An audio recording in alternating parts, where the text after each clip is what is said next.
आज माननीय प्रधानमंत्री नरेंद्र मोदीजी यांनी सगळ्या अनेक म्हणजे राज्यांच्या प्रमुखांशी मुख्यमंत्र्यांच्या बरोबर VC घेतली, ज्यामध्ये त्यांचं नेहमीच आरोग्यमंत्री गृहमंत्री यांना ते बोलवत असतात। तर या VCला आम्ही सगळे उपस्थित होतो। प्रामुख्याने प्रधानमंत्र्यांनी संपूर्ण जगामध्ये काय परिस्थिती आहे त्याच्या संदर्भातलं एक प्रेझेंटेशन सगळ्या मुख्यमंत्र्यांना दाखवलं। आपला देश जगामध्ये कशा परिस्थितीत आहे ते पण सांगितलं आणि प्रत्येक राज्य त्या अनुषंगाने कोणत्या स्थितीत आहेत, म्हणजे ॲक्टिव्ह केसेस किती आहेत किंवा डेथ रेट काय आहे, पॉझिटिव्हिटी रेट काय आहे, या सगळ्या संदर्भातलं एक डिटेल प्रेझेंटेशन झालं, ज्याच्यामध्ये वॅक्सिनेशनचं पर्सेंटेज आणि या सगळ्या गोष्टींची चर्चा झाली। या सगळ्या चर्चेतून त्यांनी जे काही सूचना दिलेल्या आहेत त्या सूचना फक्त मी या ठिकाणी सांगू इच्छितो की प्रामुख्याने पंचसूत्री जी आहे, ज्याच्यामध्ये ट्रॅक, टेस्ट, ट्रीट, वॅक्सिनेट आणि कोविड अप्रोप्रिएट बिहेवियर या पाचही सूत्रानुसार कार्यवाही आपण करणं गरजेचं आहे, असं त्यांनी जरा अधोरेखित केलं, सांगितलं की हे करा। मग आम्ही आता या अनुषंगाने काय ठरवलेलं आहे, तर त्यामध्ये पहिला सूत्र जे आहे टेस्टिंग, तर आज आपण 25,000पर्यंत दररोज टेस्टिंग करतो आहोत। ही 25,000ची टेस्टिंग आम्ही निश्चित प्रकारे वाढवू, कारण किरकोळ स्वरूपात महाराष्ट्र हे तसं जर बघितलं तर मी एक सांगेल की खूप सेफ झोनमध्ये आहे, काही पॅनिक होण्याची सिच्युएशन अजिबात नाही आहे आणि घाबरण्याचा कुठलंही काही कारण नाही। त्याचं कारण असं आहे की 929 आज ॲक्टिव्ह केसेस आहेत। महाराष्ट्राने खऱ्या अर्थाने एका दिवशी 65,000 70,000 केसेस बघितलेले आहेत आणि त्यामुळे एकंदर पर मिलियनमध्ये आपण खूप खाली आहोत। कारण पर मिलियन ॲक्टिव्ह केसेसमध्ये जसं मिझोराम पर मिलियनमध्ये 635 आहे, दिल्ली 248 आहे, केरला 82 आहे, हरियाणा 73 आहे, उत्तराखंड 44 आहे, असे जे काही कर्नाटक 28 आहे, लडाख, परंतु महाराष्ट्र मात्र 7 आहे पर मिलियन, म्हणजे दर 10 लाखामागे किती केस, तर महाराष्ट्रामध्ये 7 केसेस आहेत। आणि त्यामुळे आज अशी एकदम काळजीसारखा नक्कीच विषय नाही आहे, एवढं मी जरूर सांगेल। परंतु जे काही काळजी घ्या आणि काही कार्यवाही करा या संदर्भात ज्या काही बाबी सांगितलेल्या आहेत त्याच्यामध्ये टेस्टिंग आम्ही नक्की वाढवू, ट्रॅकिंग, जे काही क्लस्टर्स आता जिथे जिथे आहेत, ज्या भागात संख्या येते त्याची आम्ही निश्चित प्रकारे ट्रॅकिंग करू, म्हणजे ज्यांचे क्लोज कॉन्टॅक्ट्स आणि डिस्टंट कॉन्टॅक्ट्स हे सगळे ट्रॅकिंग करू आणि ट्रीटमेंट गरजेप्रमाणे निश्चित प्रकारे करू। त्याचबरोबर जर काही पॉझिटिव्ह आढळलं तर त्याच्या बाबतीतलं जे जिनोमिक सिक्वेन्सिंग आहे ते पण करायला सांगितलं, कारण आपल्या देशामध्ये तरी ओमायक्रॉनच सर्व दूर आहे। जरी त्याचे काही व्हेरियंट्स जरी असतील तरी ते मी एवढं सांगेल त्याला डिसेंट्स म्हणतो त्याला, पण त्या संदर्भाने ते BA1 BA2 BA3 म्हणजे हे ओमायक्रॉनचेच खऱ्या अर्थाने भाग आहेत आणि म्हणून तसा काही वेगळा व्हेरियंट निर्माण झाला अशातला कुठलाही भाग नाही आहे। पण तरीसुद्धा जिनोमिक सिक्वेन्सिंग करायला सांगितलेलं आहे, ते जिनोमिक सिक्वेन्सिंगसुद्धा आम्ही करू। त्यामुळे ॲक्शन पॉईंट्स काय आहेत, तर टेस्टिंग आम्ही नक्की वाढवू, जिनोमिक सिक्वेन्सिंग करू, ट्रॅक ट्रीट करू आणि राहिला सगळ्यात महत्त्वाचा भाग तो वॅक्सिनेशनचा। वॅक्सिनेशनमध्ये आम्ही कंट्री ॲव्हरेजच्या पेक्षा जे कमी असलेले राज्य त्यात अगदी आपलं बॉर्डरवरच आहोत आपण, केंद्राच्या सरासरी इतके नक्कीच आहोत। वेगवेगळ्या वयोगटामध्ये थोडंफार कमी जिथे आहे तिथे आपण नक्कीच वाढवणार आहोत वॅक्सिनेशन, हे आजच्या मीटिंगमध्ये ठरवण्यात आलेलं आहे। म्हणजे त्यामध्ये एक मी नवी माहिती या ठिकाणी आवर्जून सांगेल की 6 ते 12 वयोगट हा आता नव्याने वॅक्सिनेशन करण्याची परवानगी ICMRनी म्हणजेच केंद्र सरकारने दिलेली आहे। त्यामुळे आता हे महाराष्ट्रासमोर पुन्हा एक मोठं काम या ठिकाणी निश्चित प्रकारे आहे की लहान मुलं ज्यांचं वय 6 वर्ष आहे, 6 वर्षापासून तर 12 वर्षापर्यंतच्या वयोगटाला आपल्याला आता वॅक्सिनेशन करावं लागेल। त्यासाठीचे डिटेल रूल्स अद्याप पाठवलेले नाहीत, पण जसे ते येतील, कारण आजच प्रधानमंत्र्यांनी हे सांगितलं आणि त्यामुळे जसे ते येतील त्याची अंमलबजावणी महाराष्ट्र शासनाच्या आपल्या महाविकास आघाडीचं आमचं आरोग्य डिपार्टमेंट निश्चित प्रकारे करेल. हा पण मला महाराष्ट्राच्या जनतेला या ठिकाणी विश्वासाने सांगायचं आहे. त्याचबरोबर साधारणपणे 12 ते 15 वयोगट आणि 15 ते 17 वयोगट हा जो काही स्कूल गोईंग वयोगट आहे त्यामध्ये आपण कंट्री ॲव्हरेजपेक्षा थोडं कमी आहोत. त्यामुळं आपल्याला त्यात सुद्धा जाणीवपूर्वक लक्ष देऊन स्कूल्सच्या मॅनेजमेंटला विश्वासात घेऊन पॅरेंट्सला विश्वासात घेऊन आपल्याला वॅक्सिनेशन वाढवावं लागेलच आणि ते करणारच असं आम्ही ठरवण्यात आलेलं आहे. आणि आता एकच चॅलेंज आहे की आता जून महिन्यामध्ये नेमकं म्हणजे आता खऱ्या अर्थाने सुट्ट्या पण लागतील मे महिन्यात, तर त्यामुळे थोडे चॅलेंजेस आहेत, पण तरीसुद्धा या वयोगटात आपल्याला वाढवायचं आहे. वॅक्सिनेशनचाच एक तिसरा महत्त्वाचा भाग आहे तो म्हणजे प्रिकॉशन डोस. प्रिकॉशन डोसमध्ये सुद्धा आपण मोठ्या पद्धतीनं IEC करणार आहोत, जनजागृती करणार आहोत आणि ज्या ज्या ठिकाणी ज्यांना गव्हर्नमेंटमध्ये प्रिकॉशन डोस अलाउड आहे म्हणजे all health workers, all essential workers आणि ऑल फ्रंटलाईन वर्कर्स प्लस 60+ लोक यांना गव्हर्नमेंटमध्ये प्रिकॉशनरी डोस अवेलेबल आहेत. त्याचं पर्सेंटेज त्याचा टक्कासुद्धा कसं वाढेल या दृष्टिकोनातून आम्ही प्रयत्नशील आहोत. परंतु या उपरसुद्धा जे प्रायव्हेटायझेशनमध्ये सुद्धा प्रिकॉशन डोस अवेलेबल करून देण्यात आलेला आहे त्याचीसुद्धा जनजागृती करून ज्या ज्या लोकांना खाजगी ठिकाणी जाऊन प्रिकॉशन डोस घ्यायचे असतील त्यांनी जरूर घ्यावेच असा आग्रह मी आजच्या या PC मध्ये सर्व महाराष्ट्राच्या जनतेला निश्चित प्रकारे करू इच्छितो. त्याचबरोबर हा सगळा जरी वॅक्सिनेशनचा विषय झालेला असेल म्हणजे वॅक्सिनेशनवर आम्ही खूप जोर देत आहोत. कोविड अप्रोप्रिएट बिहेवियरमध्ये एक महत्त्वाचा भाग असा वाटतो की आज माननीय राज्याचे मुख्यमंत्री कदाचित 5-6 वाजता सर्व कलेक्टर्सच्या बरोबर एक बैठक निश्चित प्रकारे घेतील. आज असा सुतोवाच त्यांनी आमच्या मीटिंगमध्ये केलेला आहे आणि त्यामुळे त्या मीटिंगच्या अनुषंगाने कदाचित गर्दीच्या ठिकाणी पुन्हा मास्क कंपल्सरी होऊ शकतात असा निर्णय या मीटिंगच्या नंतर माननीय मुख्यमंत्री घेण्याच्या संदर्भातला एक मला निश्चित प्रकारे असं वाटतं की त्या संदर्भाने निर्णय होईल. गर्दीच्या ठिकाणी मास्क घालायला हवेत. त्याचबरोबर जरी मास्क मुक्ती नाही तरी मास्क सक्ती नाही हा जो काही विषय मध्ये मी बोललो होतो त्या दृष्टीनं फक्त आपल्याला जसं दिल्लीमध्ये आज दिल्लीच्या मुख्यमंत्री केजरीवाल यांनी सांगितलं आम्ही 500 रुपीज फाईन सुरू केलेला आहे.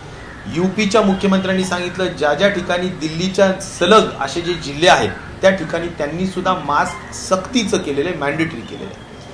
तर अशा संदर्भाने आपल्याला सक्ती करावं का नाही हा माननीय मुख्यमंत्री महोदय कलेक्टर्सच्या संदर्भाने मीटिंग घेऊन ठरवतील. परंतु गर्दीच्या ठिकाणी करावं अशा पद्धतीची एक जनरल चर्चा आमच्या आरोग्य विभागाच्या वतीनं निश्चित प्रकारे झाल्यात आलेली. याचबरोबर मला हे सांगायचं आहे की मुख्यतः आणखीन एक आढावा झाला तो म्हणजे ECRP 2च्या संदर्भात म्हणजे एमर्जन्सी कोविड रिस्पॉन्स प्रोग्राम. यामध्ये केंद्राने राज्यांनी मिळून काही जी निधी दिलेली आहे त्याच्या संदर्भाने किती म्हणजे जसं बेड्स वाढवणं, हॉस्पिटलच्या सुविधा वाढवणं, ICU बेड्स वाढवणं, त्याच्यानंतर OTs वाढवणं, पीडियाट्रिक OTs वाढवणं या सगळ्या संदर्भाने जो काही खर्च अपेक्षित आहे त्याच्यामध्ये महाराष्ट्र निश्चित प्रकारे स्टेट म्हणजे कंट्री ॲव्हरेजपेक्षा नक्कीच खूप पुढे आहे. त्यामुळे महाराष्ट्राची यादीमध्ये ECRP 2च्या खर्चाच्या अनुषंगाने महाराष्ट्र नक्कीच चांगली कामगिरी त्या ठिकाणी करू शकलेली आहे हे सुद्धा मला या निमित्ताने नम्रपणे सांगितलं पाहिजे. तर या सगळ्या संदर्भाने चर्चा झालेली आहे आणि मला असं वाटतं की प्रामुख्याने आणखीन एक महत्त्वाची बाब जी सांगण्यात आली ती म्हणजे आपले जे काही हॉस्पिटल्स आहेत त्या सगळ्या हॉस्पिटल्सला फायर ऑडिट्स करून घेऊन त्याच्या अनुषंगाने पूर्ण प्रिव्हेन्शन ऑफ फायर कसं करता येऊ शकेल त्या संदर्भात सुद्धा काम करावं. मेंटेनन्स जे असतात EC 24/7 चालू असतात तर तसं न होता त्याच्या संदर्भात सुद्धा मेंटेनन्स आणि रूल्स फॉलो करण्याच्या संदर्भातल्या सुद्धा गोष्टी व्हाव्यात. सगळ्या ज्या काही कोविडच्या संदर्भातले इक्विपमेंट्स आहेत ते सगळे फंक्शनल राहावेत अशी अपेक्षा सुद्धा जी करण्यात आलेली त्या संदर्भात सुद्धा आम्ही आरोग्य विभागाने काळजी घेऊन या सगळ्या गोष्टी कराव्यात असं आम्ही त्या ठिकाणी सांगितलं. तुम्ही जे म्हणाला की फायर ऑडिट करावं हॉस्पिटलचं सगळ्या तर ते मॅन्डेटरी केलेलं आहे की जस्ट नाही, माझं असं मत आहे की फायरच्या संदर्भात आम्ही स्वतःनी म्हणजे राज्य शासनाने नाही, त्यांनी आम्हाला जनरल एवढंच सांगितलं की फायरच्या संदर्भातली काळजी घ्या, गरमीचे दिवस आहेत. प्रधानमंत्री महोदयांनी ते आवर्जून सांगितलं की गरमीचे दिवस आहेत, काळजी घ्या, आणि ते आहेत. परंतु आम्ही त्याच्यामध्ये एक नक्कीच आहे की या अगोदरच डिस्ट्रिक्ट प्लॅन मध्ये म्हणजे DPDC मध्ये आपण त्यामध्ये मोठ्या पद्धतीनं आता निधीची तरतूद केलेली आहे, अधिकार दिलेले आहेत, आणि त्यामुळे त्याचं ऑडिट करून त्याच्या संदर्भात जे काही करायचं असेल ते सगळ्या गोष्टी कराव्यात आणि त्याला निधीची उपलब्ध करून दिल्यामुळे मला खात्री आहे की महाराष्ट्रातल्या सगळ्या सरकारी दवाखाने, मग ज्यामध्ये ग्रामीण रुग्णालय आहेत, ज्यामध्ये उपजिल्हा रुग्णालय आहेत, जिल्हा रुग्णालय आहेत, या सगळ्या ठिकाणी आपण निश्चित प्रकारे या फायर ऑडिटचं कॉम्प्लायन्स करण्याच्या संदर्भातला आपण निर्णय त्या ठिकाणी निश्चित प्रकारे घेत आहोत.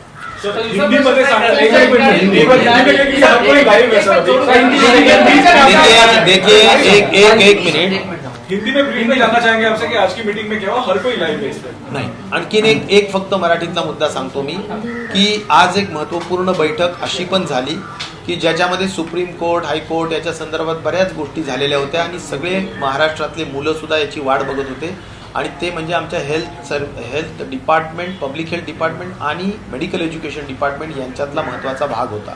आणि त्यात असं ठरलं होतं की बाबा दोन्ही मंत्र्यांना बरोबर बैठक घ्यावी. तर माननीय अजितदादा पवार साहेब यांच्या दालनामध्ये आज बैठक झाली आणि इन सर्व्हिस PG हे जे झिरोवर आकडा आणला होता की 0% म्हणजे इन सर्व्हिस PGला 1% सुद्धा ठेवायचा नाही, जो पूर्वी 30% होता.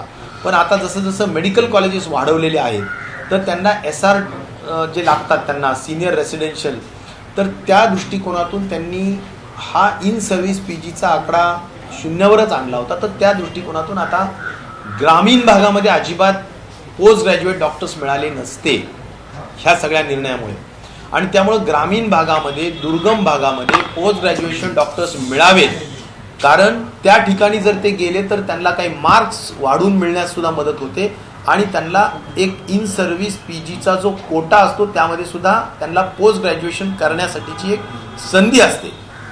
ही संधी आज 0% कोटा केल्यामुळे त्या ठिकाणी नव्हती. तिला आता आम्ही बैठक घेऊन आम्ही आमची बाजू पूर्णपणे सांगून त्या ठिकाणी दोन्ही मंत्री महोदय, माननीय अमित देशमुख, आम्ही सगळ्यांनी आणि आदरणीय दादांनी त्यातला जो निर्णय दिला त्यामध्ये 25% एवढा PGसाठी इन सर्व्हिस कोटा हा सुद्धा त्या ठिकाणी देण्यात आलेला आहे. हे सुद्धा मला असं वाटतं महाराष्ट्राच्या जनतेलाही कळावं, खास करून MBBS जे डॉक्टर्स आहेत त्यांच्यासाठी हा फार कळीचा मुद्दा होता. जे हजारो डॉक्टर्स पासआउट होतात त्यांना इन सर्विस PG करायचे असतं, त्यांच्यासाठी हा महत्व. आज यहाँ पर prime minister honourable Modi ji का जो मीटिंग हुआ, जिसमें खास तौर पर उन्होंने सभी CMs जहाँ पर कोविड के केसेस बढ़ रहे उसके बारे में विस्तार से उन्होंने रिव्यू लिया, प्रेजेंटेशन हुआ. प्रेजेंटेशन में दुनिया में क्या हो रहा है, हमारे देश में क्या हो रहा है, हमारे राज्यों में क्या क्या हो रहा है, उसकी पूरी परिस्थिति का पूरा विमोचन वहाँ पर यानी वहाँ पर प्रेजेंटेशन हुआ है. और उसमें बहुत क्लियरली कुछ इंस्ट्रक्शंस राज्यों के लिए दिए गए, जिसमें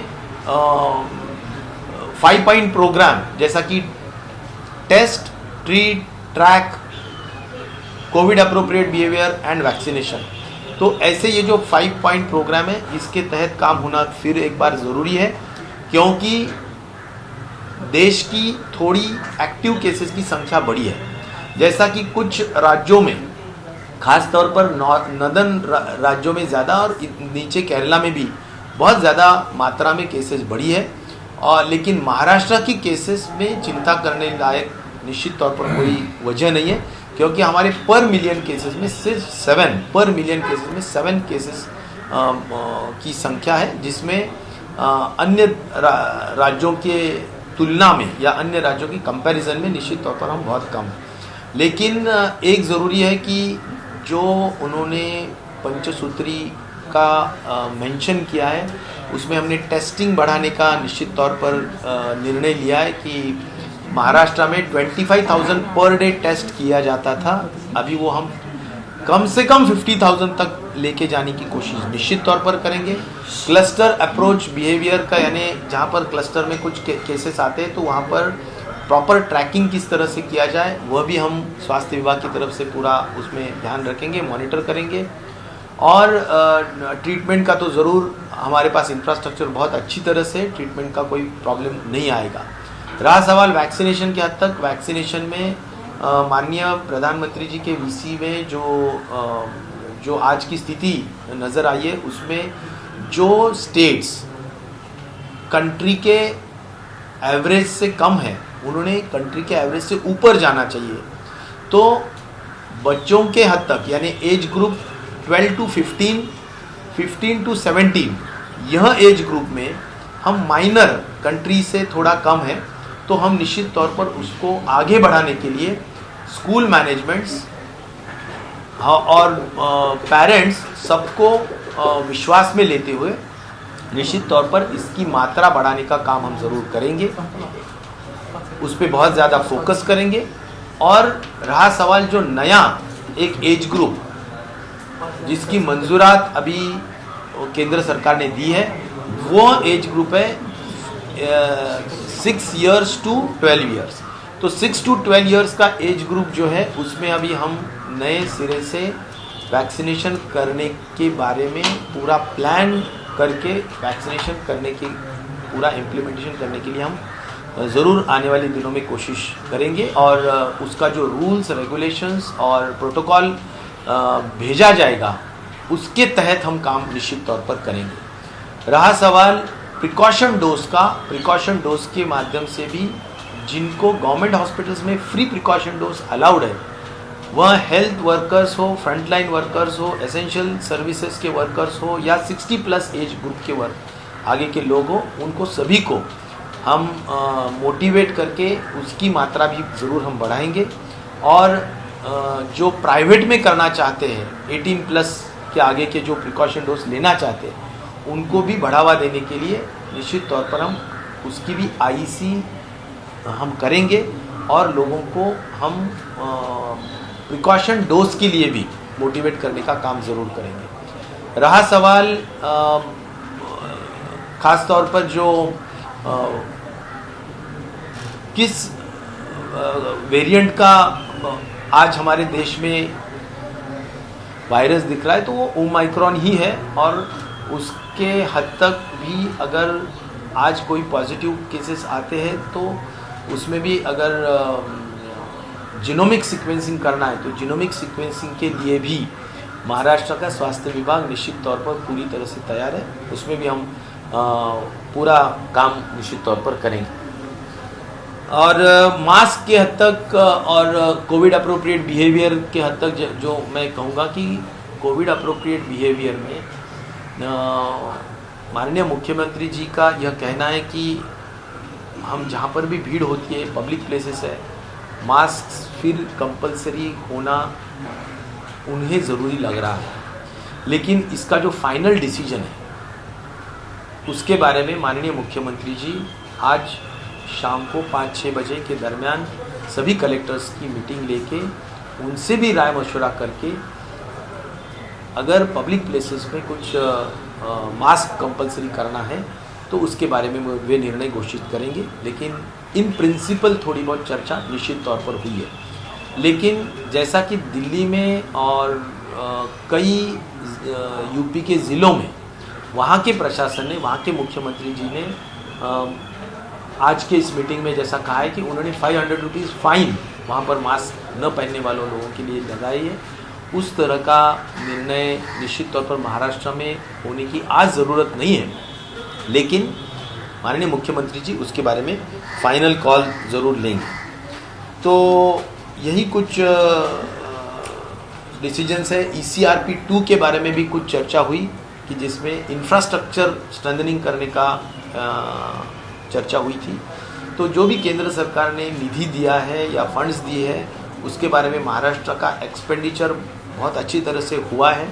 उसके बारे में मीटिंग में भी महाराष्ट्र के किए हुए काम पर संतुष्ट आवश्यकता व्यक्त की गई है और हम भी जैसा कि कई OTs है, ICUs है, पीडियाट्रिक OTs है, बेड्स है, ऑक्सीजन्स है, तो ये सभी के हद तक महाराष्ट्र का काम निश्चित तौर पर अच्छा हुआ है और उसके बारे में भी हम जितना एक्सपेंडिचर बहुत अच्छी तरह से हो सकता है उसके बारे में हम कोशिश निश्चित तौर पर करेंगे।